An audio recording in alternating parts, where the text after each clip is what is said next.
সুখবর বন্ধুরা, খুলতে চলেছে বর্ডার। পশ্চিমবঙ্গ সরকার বর্ডার খোলা নিয়ে বড় একটি সিদ্ধান্ত নিল। বিশেষজ্ঞরা অনুমান করছেন বর্ডার যদি খুলে যায় তাহলে কিন্তু রাজ্যে এক ধাক্কায় নতুন আলুর দাম প্রচুর পরিমাণে বেড়ে যাবে। বর্তমানে উত্তরবঙ্গ থেকে দক্ষিণবঙ্গের বিভিন্ন জায়গায় কিন্তু নতুন পোখরাজ আলু উঠতে শুরু করেছে জোর কদমে। হিমঘরে পুরনো আলু মজুদ থাকায় নতুন আলুর দাম কিন্তু ওপরে উঠতে গিয়েও আটকে যাচ্ছে। যদি পুরনো আলু হিমঘরে না থাকতো তবে কিন্তু আজকে বাংলায় নতুন আলুর দাম এতদিনে অগ্নিমূল্য হয়ে যেত। 31শে ডিসেম্বরের আগে বর্ডার খুলবে বলে সকলেই কিন্তু আশা করেছিলেন, কিন্তু চাষি ও ব্যবসায়ীদের সেই আশার প্রতি জল ঢেলে দিয়েছে সরকার। পুরনো আলুর চাহিদা বর্তমানে কমে গিয়েছে এবং সব জায়গাতেই নতুন আলুর চাহিদা বেশি লক্ষ্য করা যাচ্ছে। অন্যদিকে হরিয়ানা ও পাঞ্জাবে আলু চাষিদের ব্যাপক ক্ষতি হয়ে গিয়েছে। কাল ভারী বৃষ্টি এবং শিলাবৃষ্টির জেরে আলু গাছের কিন্তু বিভিন্ন জায়গায় প্রচুর ক্ষতি হয়েছে।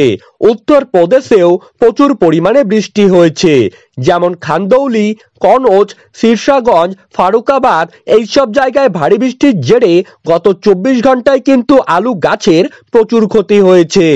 আজকের দিনে নতুন ও পুরনো আলুর দাম পশ্চিমবঙ্গের কোথায় কত টাকা রয়েছে চলুন দেখে নেওয়া যাক।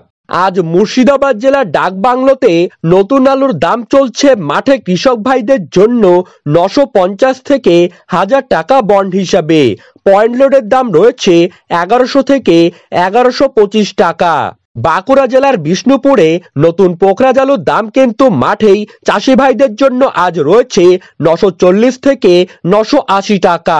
জয়পুরে নতুন পোখরাজ আলুর দাম কিন্তু রয়েছে 950 থেকে 990 টাকা। উত্তরবঙ্গে নতুন পোখরাজ আলুর দাম রয়েছে 875 টাকা থেকে 900 টাকা।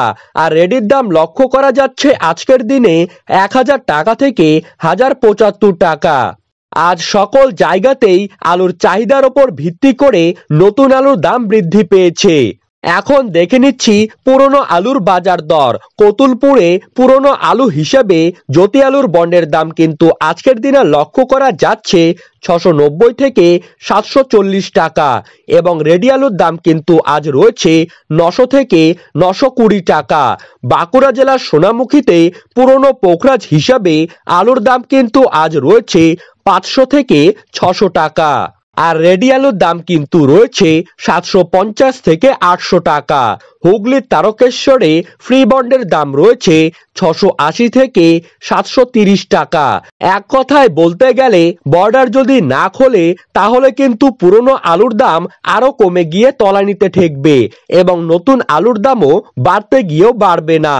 তো এই ছিল আজকের সর্বশেষ আপডেট। আপনাদের ভিডিওটি কেমন লাগলো তা কিন্তু অবশ্যই আমাদেরকে কমেন্ট বক্সে লিখে জানাবেন আর আমাদের ইউটিউব চ্যানেলটিকে সাবস্ক্রাইব করে রাখবেন যাতে এই রকমই ভিডিওর আপডেট আপনারা যেন সবার প্রথমেই প্রতিদিন পেয়ে যেতে পারেন। ধন্যবাদ।